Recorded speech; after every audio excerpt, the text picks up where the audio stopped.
yang layak diagungkan, Engkau yang layak disembah. Bagimulah segala kemuliaan, bagimulah segala hormat hari ini bahkan sampai selama-lamanya. Diberkatilah Engkau Tuhan, ditinggikan Engkau Tuhan. Dan hari ini Tuhan berfirman-Lah bagi kami siap mendengarkan-Mu. Berkati dan urapi hamba-Mu menjadi saluran berkat-Mu. Segala kuasa yang bukan dari Tuhan, yang ingin mencuri kebenaran firman Allah, kami tolak patahkan dalam nama Tuhan Yesus.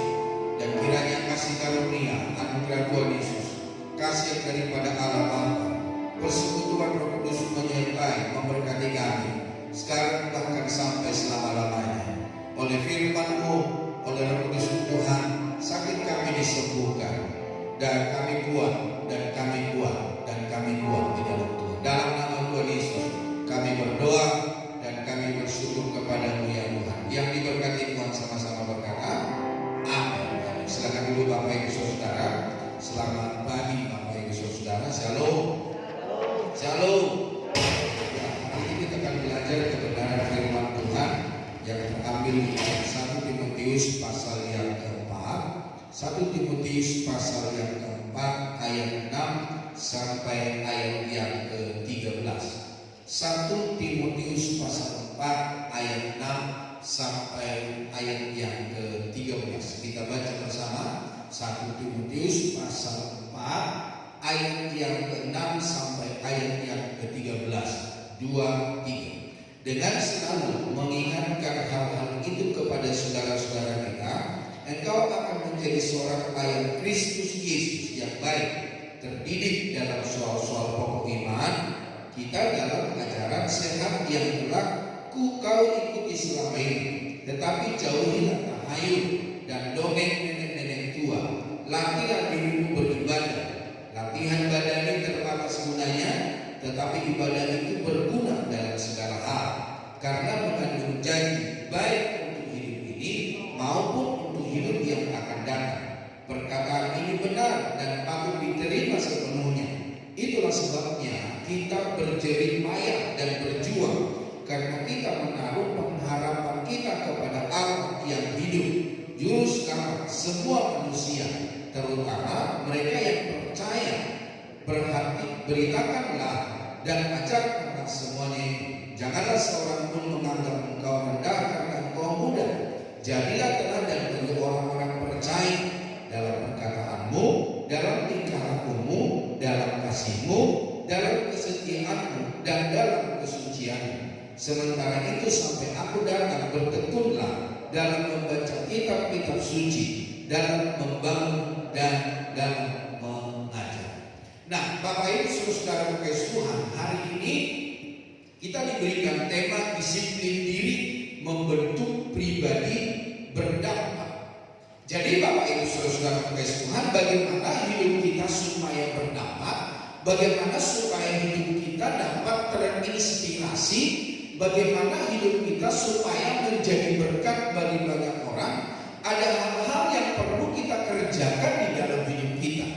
Gak cukup hanya sekali, gak cukup hanya 2 kali, tetapi berkali-kali terus-menerus mendisiplinkan diri untuk hidup di dalam kebenaran firman Allah, untuk mentaati, untuk mendengar, untuk belajar kebenaran firman Allah. Bagaimana supaya kita bisa berdampak?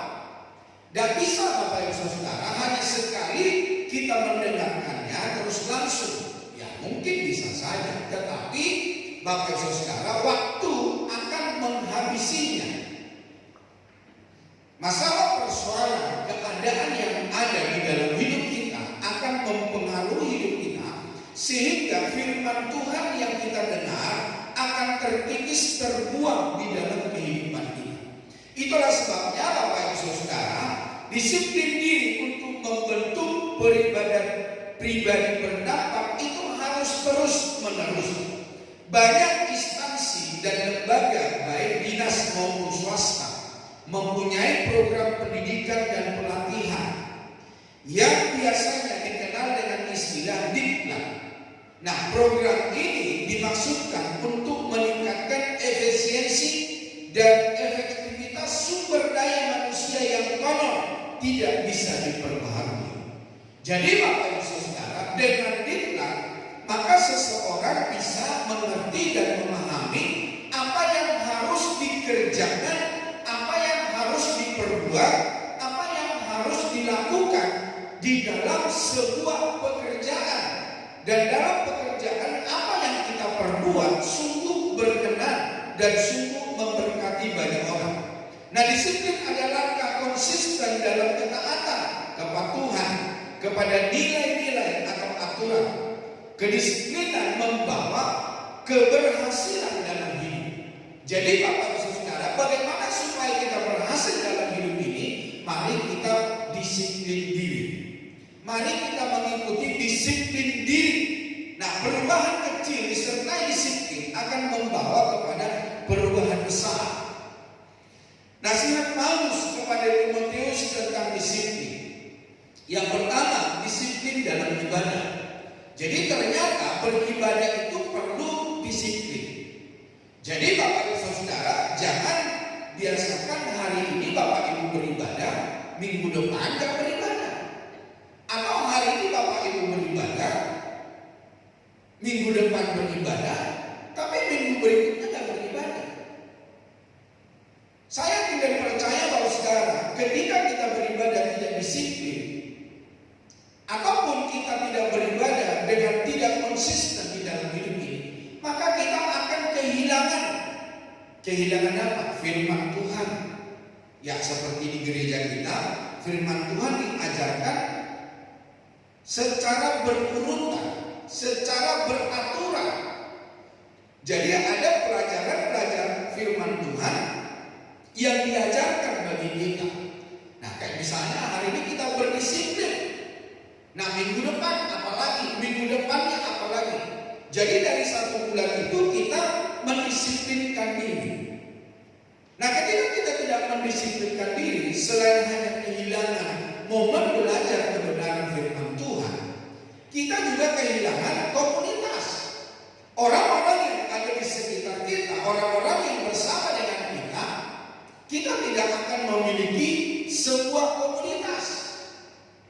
Itulah sebabnya Bapak Ibu Saudara perlu disiplin dalam ibadah. Nah, kalau kita biasa beribadah jam 9 pagi, maka kita harus beribadah jam 9 pagi terus menerus. Ya, biarpun ada jam 11 atau ada jam 1 siang atau ada jam 1 sore. Namun Bapak Ibu Saudara, disiplin dalam ibadah harus tetap. Karena kita memiliki komunitas. Nah, salah satu tugas Timotius adalah untuk menghadapi ajaran sesat yang mengancam jemaat. Jadi perlu yang namanya berdisiplin. Nah, Bapak Ibu Saudara kasih Tuhan, rupanya latihan dan pembiasaan dalam ibadah adalah hal yang sangat penting. Ketika Rasul Paulus mempercayakan pelayanan kepada Timotius yang kala itu masih relatif muda, maka anjuran Rasul Paulus adalah latihlah dirimu. Jadi Bapak Ibu Saudara, kita perlu melatih diri untuk beribadah. Bilang dulu kiri kanannya, latih dirimu untuk beribadah. Nah, mengapa hal ini diletakkan dalam nasihat Rasul Paulus? Yang pertama, karena situasi jemaat yang masih duniawi, mulai jenuh dengan hal-hal rohani, bahkan ada yang murka, penyesatan tipu daya, dusta, tahayul, serta dongeng nenek moyang sangat marak ketika ini. Jadi Bapak Saudara, kenapa perlu disiplin beribadah? Karena lingkungan atau masyarakat atau teman-teman di sekitar orang-orang percaya saat itu masih banyak percaya dengan tahayul, banyak yang berdusta, banyak yang tipu daya, banyak dongeng. Namun saudara kasih Tuhan, apa yang saya sebutkan hari ini, baik dusta, dongeng, tahayul, itu ternyata masih ada sampai zaman sekarang. Nah, ada banyak orang masih percaya dengan tahayul, ada sebanyak orang percaya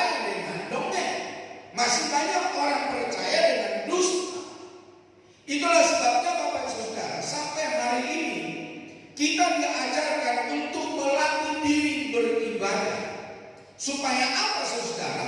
Supaya di dalam peribadatan itu kita dibentuk sesuai dengan kehendak Allah, serupa dan segambar dengan Kristus. Jadi supaya di dalam hidup kita tidak ada tipu daya, tidak ada dusta, tidak ada tahayul, tidak ada dongeng nenek-nenek tua, saudara. Ya, dongeng nenek tua itu apa? Dongeng nenek tua itu berkata begini, nanti kalau kamu hamil, ya taruhlah apa itu dalam bahasa Batak jaramu, ya, taruhlah jaramu di perutmu, ya, dan lain sebagainya. Nah, Bapak Ibu saudara kekasih Tuhan, jadi perlu saudara dan saya melatih diri untuk beribadah, untuk selalu mengerti kehendak Tuhan. Yang kedua, Paulus tidak ingin melihat Timotius mulai terpengaruh dan larut dalam situasi yang kacau itu. Karena memang Bapak Ibu saudara, Paulus juga memperingatkan bahwa latihan beribadah itu jauh lebih bermanfaat ketimbang latihan badani yang terbatas gunanya. Nah, sebagai pemuda bisa saja Timotius tertarik untuk latihan kebugaran, senam aerobik dan berbagai olahraga bela diri pada hari Minggu. Biasanya untuk hal-hal ini dikerjakan pada hari Minggu. Waktu saya bawa sepeda saya ke Kota Balikpapan, nggak pernah saya pakai, saudara. Akhirnya saya jual, dan ada bapak polisi yang membelinya, saudara. Timbangan sepeda itu hanya 1 kilo, jadi sangat ringan sekali. Dia berkata kepada saya, Pak, ini ada yang rusak kayaknya. Nggak ada, coba aja saya.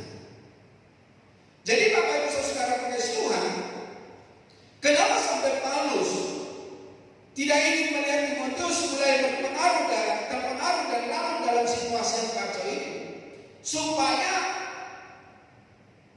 Timotius ini tidak menimbang-nimbang.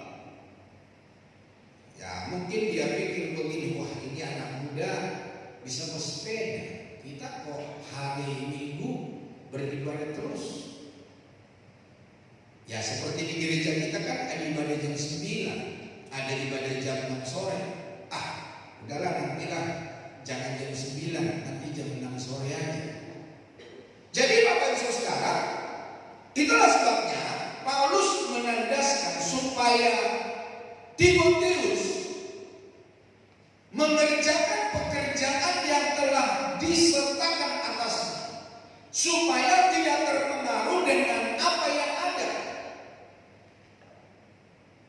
Yang ketiga, bila hal-hal yang sifatnya badani dan ragawi mulai dititik beratkan, dengan sendirinya waktu ibadah mulai berkurang.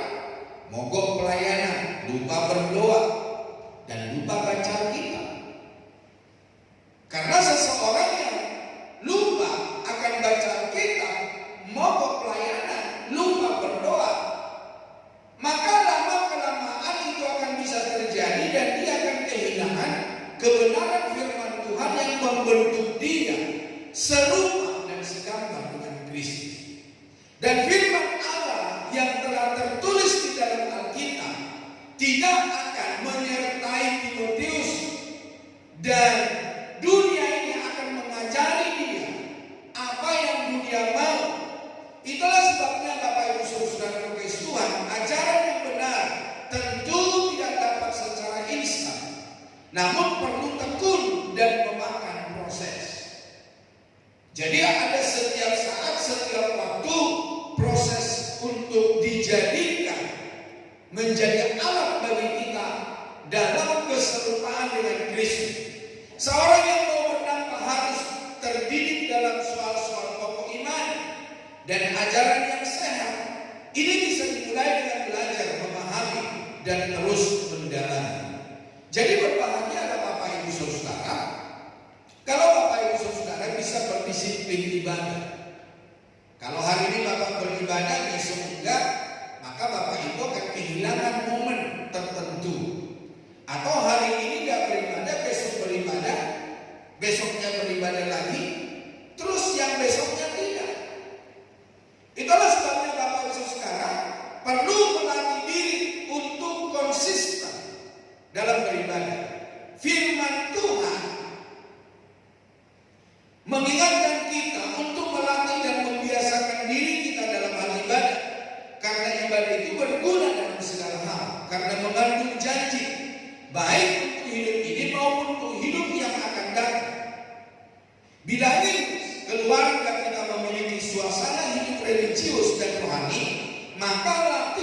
dan biasakanlah diri beribadah bersama anggota keluarga.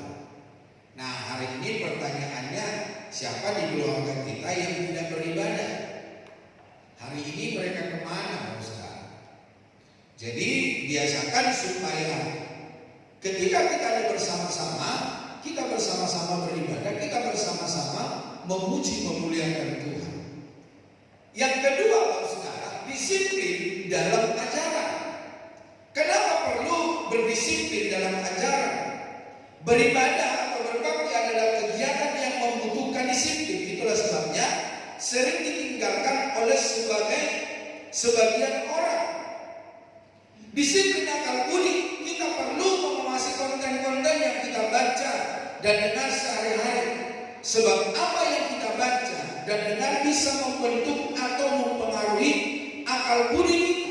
Akal budi kita perlu untuk disiplinkan atau perbaharui dengan cara membaca atau mendengarkan firman Tuhan. Baik membaca Alkitab dan mendengarkan khotbah di gereja. Selain itu, ada banyak buku atau artikel yang baik seperti memberitahu kepada kita tentang siapa itu Tuhan dan karya-karyanya bagi kita. Jadi disiplinkan dirimu untuk apa? Untuk kita mengerti apa yang menjadi kehendak Allah. Tentu Saudara, sebagai orang percaya, maka kita perlu disiplin tentang akal budi supaya apa? Kita mengerti. Kita mau hidup, kita mau jalan, kita mau berkarya, kita melanjutkan arah hidup kita mau kemana. Jadi Bapak Saudara, disiplinkan diri Saudara, diri kita semua supaya setiap apa yang kita pelajari, firman Tuhan yang kita baca, itu tertera atau terukir di dalam hati kita. Sehingga Saudara, setiap firman yang telah terukir di hati kita, di loh hati kita, maka itu yang akan membawa hidup kita serupa dan segambar dengan Kristus. Inti dari disiplin akal budi adalah kita perlu mengisi akal budi kita dengan pengetahuan yang benar tentang siapa itu Tuhan dan siapa kita, serta apa yang harus kita lakukan bagi Tuhan dan bagi sesama. Jangan sampai Bapak Saudara, tidak ada disiplin hidup dan tidak ada sesuatu yang menjadi atau namanya hidup kita tidak berubah.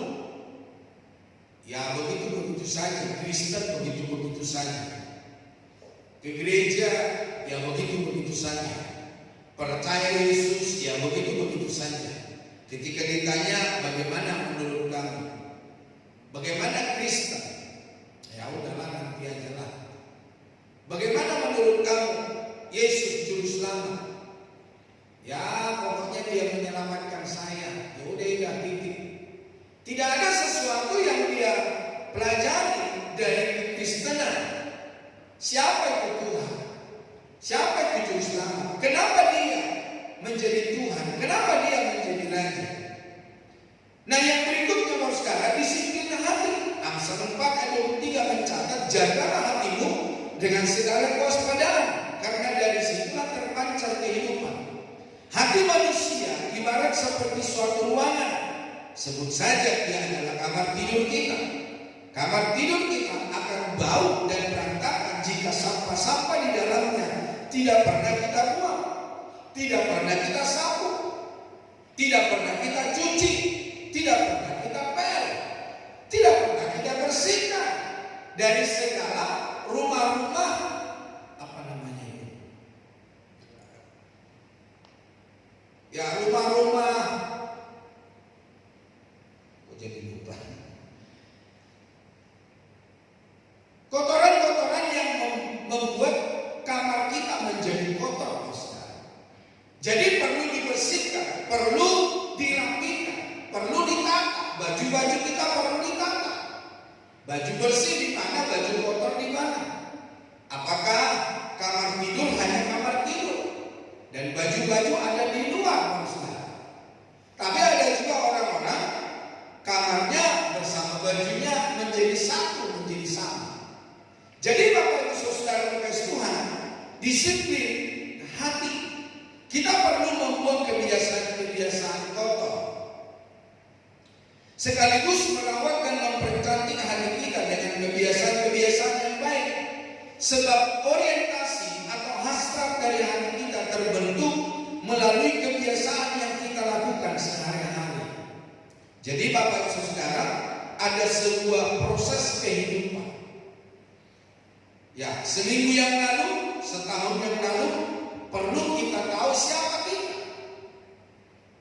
Seminggu yang lalu, setahun yang lalu, bagaimana pengiringan kita kepada Tuhan, bagaimana kepercayaan kita kepada Tuhan, bagaimana pengenalan kita akan Tuhan. Harus ada sebuah perubahan, harus ada sebuah kemerdekaan di dalam hidup kita. Jangan hidup kita yang lama, hidup kita yang dahulu kala terjadi masih tetap sama sampai hari ini. Nah, apa yang bisa kita lakukan setiap pagi setelah bangun tidur? Apa yang bisa kita lakukan setiap malam sebelum tidur? Apa yang bisa kita lihat dalam media sosial kita? Siapa kita? Bagaimana kita dapat mempengaruhi orang lain lewat hidup kita? Jadi perlu kita mempertanyakan bagaimana disiplin hidup kita untuk sesuai dengan kehendak Allah. Disiplin tubuh, kekristenan tidak anti dengan tubuh karena Allah menciptakan kita sebagai makhluk yang bertubuh. Kristus bangkit dengan tubuh kebangkitannya. Bahkan kita yang di dalam Kristus akan menerima tubuh kemuliaan suatu hari kelak. Jadi ketika kita menerima tubuh kemuliaan, maka ada janji yang dijanjikan oleh Tuhan. Ada sebuah tubuh kemuliaan yang pasti kita terima ketika kita berjumpa dengan Kristus. Nah, tubuh yang sekarang memang masih ada sampai hari ini, tetapi kelak tubuh yang ada ini akan hilang dan lenyap, dan ada tubuh kemuliaan, ada sukacita, ada damai sejahtera Allah. Tidak ada lagi tangis, tidak ada lagi makan, tidak ada lagi minum. Yang adanya sukacita, damai sejahtera Allah, dan sorak-sorai bersama dengan Tuhan. Nah, inti dari disiplin tubuh adalah dengan melibatkan seluruh anggota tubuh kita, mengekspresikan kasih dan relasi kita dengan Tuhan.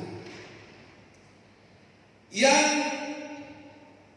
berikutnya, Timotius diingatkan bahwa latihan badan ini terbatas gunanya, sedangkan ibadah berguna dalam segala hal. Kata ibadah, eusebia, berarti kesalehan.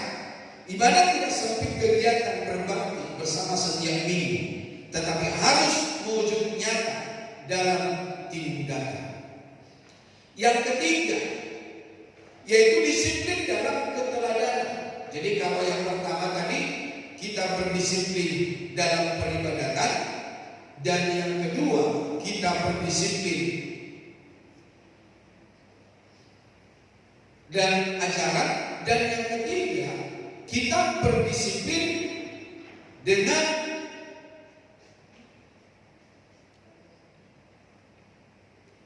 keteladanan. Jadi kita sebagai orang percaya perlu yang namanya teladan hidup. Kita perlu menjadi teladan bagi banyak orang. Kedisiplinan perlu dibangun sejak dini, sejak muda. Ya, sejak kecil, sejak kita mulai percaya, sejak kita mengiring Tuhan. Kedisiplinan perlu dibangun sejak dini, selagi muda. Selagi kita masih kecil, kita harus selalu memiliki kesadaran bahwa panggilan kita adalah untuk berdampak dengan teladan hidup. Jangan sampai kekristenan kita ya begitu-begitu saja. Kalau dulu orang melihat kita dalam Kristen yang ya biasa-biasa, suka menipu, suka berbohong, suka melakukan hal-hal yang tidak berkenan kepada Tuhan, tidak ada sebuah perubahan, tidak ada sebuah perbaikan dalam hidup. Namun hari ini kalau sekarang perlu ada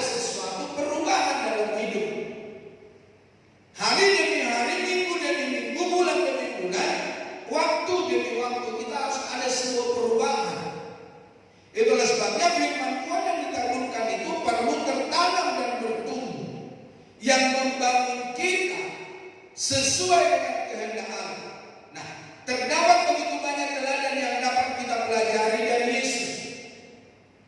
Tidak hanya teladannya dalam mengasihi, mengajar, melayani, dan memimpin saja, tetapi cara Yesus mendisiplin murid-muridnya pun dapat kita tetapkan dalam hidup, dalam pelayanan kita. Oleh sebab itulah Yesus menjadi contoh utama bagi kita untuk menerapkan kedisiplinan baik dalam diri kita sendiri maupun kepada anak-anak kita.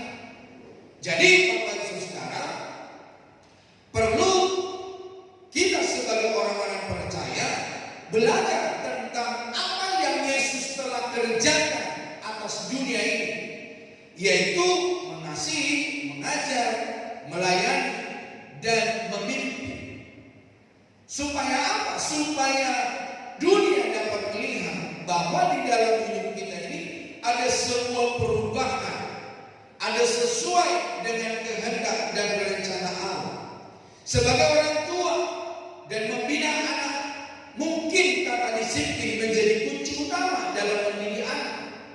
Kita sebagai orang tua mendidik anak perlu yang namanya berdisiplin. Misalnya kita bilang sama anak-anak, jangan suka mengambil milik orang. Ketika 2-3 hari, seminggu kemudian ada barang lain, ya perlu kita disiplin. Minggu berikutnya dia bebas, minggu berikutnya dia melakukan lagi. Jadi perlu kita disiplin. Namun apakah kita bisa berhasil mendisiplin anak-anak bila kita sendiri tidak mendapatkannya dalam diri kita? Untuk itu penting bagi para orang tua dan pembina anak untuk terlebih dahulu menerapkan disiplin dalam diri mereka sendiri. Jadi kalau kita mendisiplin anak, misalnya begini, kita bilang sama anak jangan merokok, padahal kita kayak kereta api, saudara. Mana bisa mungkin itu bisa terjadi bagi anak? Ya mungkin anak yang takut Tuhan, yang mengasihi Tuhan, yang cinta akan Tuhan, akan melakukannya. Tetapi ada banyak anak-anak yang tidak mengikuti apa kata orang tua. Karena apa? Orang tua pun melakukan apa yang dia katakan. Jadi Bapak sekarang sebagai orang tua perlu kita melakukan apa yang disebut dengan mendisiplinkan tubuh, mendisiplinkan diri. Mengenai perkataan misalnya, ketika kita berkata-kata, mari kita berkata-kata yang benar, yang sesuai dengan Allah. Mari kita berkata-kata sesuai dengan firman Tuhan. Tingkah laku, perbuatan kita, gerak-gerik kita, kasih kita. Nah, kasih yang dunia mau bukan kasih yang hanya dikhotbahkan dalam gereja, tetapi kasih yang dibutuhkan oleh dunia adalah kasih yang nyata, yang bisa dinikmati oleh orang lain. Kesetiaan, ya kita setia kepada pasangan kita, kita setia kepada janji Tuhan, kita setia kepada perkataan Allah, kita setia di dalam segala hal yang Tuhan mau di dalam hidup kita. Mengenai kesucian, kita pun hidup di dalam kesucian, kekudusan, perkenanan akan Allah. Jadi apa yang kita kerjakan di dalam dunia ini tentu harus seturut dengan kehendak Allah. Di dalam 1 Korintus 9 ayat 25 dikatakan tiap-tiap orang yang turut mengambil bagian dalam pertandingan menguasai dirinya dalam segala hal. Mereka berbuat demikian untuk memperoleh suatu mahkota yang fana, tetapi kita untuk memperoleh suatu mahkota yang abadi. Jadi segala sesuatu yang kita kerjakan ada sebuah goal, ada akhir dari perjalanan hidup. Supaya apa? Supaya hidup kita sesuai dengan kehendak Allah. Jika kita perhatikan ada orang-orang yang sukses dalam banyak hal. Mereka sukses dalam karir, sukses dalam berumah tangga, sukses dalam pelayanan, kesehatan tubuhnya juga baik. Jika kita teliti orang-orang seperti ini, maka kita akan menemukan apa sebuah kesamaan yang membuat mereka berhasil. Kenapa mereka berhasil? Karena mereka disiplin. Jadi hari-hari ini Bapak Saudara, apa yang kita kerjakan dalam hidup kita, mari kita disiplin dalam beribadah, dalam mencari Tuhan, dalam melakukan kehendak Allah, mengerti firman Tuhan. Mari kita mendisiplinkan diri. Sebaliknya ada orang-orang yang serba gagal di dalam hidupnya. Gagal dalam pekerjaan, gagal dalam berkeluarga, gagal dalam kesehatan. Dan kalau kita teliti orang-orang itu, maka ada juga sebuah kesamaan, yakni mereka mengabaikan disiplin. Kenapa gagal? Ya karena tidak ada disiplin. Kenapa gagal? Ya tidak melakukan apa yang sesuai untuk kebutuhan jasmani supaya tetap sehat dan kuat. Jadi disiplin menggenggam atau memegang erat. Kata ini sesungguhnya menjelaskan orang yang bersedia menggenggam hidupnya dan mengendalikan seluruh bidang kehidupan yang membawanya kepada kesuksesan atau kegagalan. Jadi bagaimana kita supaya hidup sesuai dengan kehendak Allah, sesuai dengan kemauan Kristus? Mari kita disiplin diri. Nah, perlu ada keputusan diri. Misalnya, kita menyadari bahwa untuk bertumbuh dalam kerohanian, maka kita wajib melakukan 3 hal ini. Ibadah setiap minggu, bersaat teduh setiap hari, melayani Tuhan. Kita membutuhkan teman-teman persekutuan untuk mengingatkan kita. Dan kita memerlukan saudara-saudara seiman kita untuk saling mendukung, menguatkan dan mendorong kita untuk dapat mendisiplinkan diri. Jadi Bapak Saudara, bagaimana supaya kita menghidupi kebenaran firman Tuhan? Kita juga perlu orang lain. Itulah sebabnya carilah teman yang dapat mendukungmu menghidupi kebenaran firman Allah. Nah, jika engkau melihat di dalam persekutuanmu, pertemananmu, ada hal-hal yang negatif, itu perlu kita pikirkan bagaimana hidup kita ke depan, bagaimana pendidikan kita ke depan, bagaimana kerohanian kita ke depan. Adakah kita sesuai dengan kehendak Allah? Adakah kita sesuai dengan kebenaran firman Tuhan? Arahkan pikiran kepada hasilnya. Nah, bagaimana kita mendapatkan hasil dari apa yang kita kerjakan? Disiplin tanpa imbalan tidak akan menarik. Setiap orang yang sedang dalam latihan menahan diri dalam segala hal. Ia melakukan itu karena ia ingin dikalungi dengan karangan bunga kejuaraan, yaitu bunga yang segera akan lahir. Apa yang kita dapatkan di dalam dunia ini akan segera lenyap. Tetapi ketika kita disiplin rohani, disiplin ajaran, disiplin peribadatan, disiplin pengajaran firman Allah, maka kita mendapatkan yang namanya kalung rohani. Jadi Bapak Ibu Saudara terkasih Tuhan, ketika kita mendisiplinkan diri sesuai dengan kehendak Allah, maka bagian kita datangnya daripada Tuhan. Tetapi kita ingin menahan diri dalam segala hal karena kita ingin dikalungi dengan karangan bunga yang tidak akan lain dalam 1 Korintus 9 ayat 25. Jadi kita ingin imbalan yang Paulus harapkan dalam menerapkan disiplin. Jadi Bapak Saudara, bagaimana supaya kita dapat kalung-kalung rohani, kalung-kalung yang tidak bisa dilihat oleh mata manusia? Perlu kita mendisiplinkan hati hidup kita sesuai dengan kehendak Allah. Belajarlah firman Tuhan. Belajarlah apa yang menjadi kehendak Allah. Tetaplah tekun di dalam Kristus. Maka apa yang menjadi janji Tuhan, apa yang menjadi arahan Tuhan, itu akan menjadi milik dan bagian kita. Kiranya Tuhan menolong dan memberkati kita semua. Amin. Mari kita katakan kepada Tuhan. Segala puji dan hormat kami berikan kepadamu Tuhan. Ajari kami Tuhan untuk mendisiplinkan diri kami supaya kami sesuai dengan kehendak-Mu, sesuai dengan kebenaran firman Tuhan, sesuai dengan apa yang Engkau katakan dalam hidup kami. Ampuni kami supaya kami Tuhan tidak melakukan hal-hal yang merugikan Tuhan, menyakiti hati Tuhan. Ajari kami dan ajari kami selalu untuk kami hidup di dalam kebenaran firman. Firman-Mu Tuhan yang telah ditaburkan, biarlah itu Tuhan menempel, biarlah itu terukir di dalam hati kami, supaya hati kami menjadi hati yang murni, hati yang tulus, hati yang ikhlas, hati yang sesuai dengan kehendak-Mu Tuhan. Terpujilah Engkau Tuhan, kami akan masuk dalam perjamuan kudus berkati tubuh dan darah-Mu, sehingga Tuhan kami mengenal akan Tuhan. Kami juga Tuhan lewat perjamuan ini kami dapat mendisiplinkan diri kami Tuhan.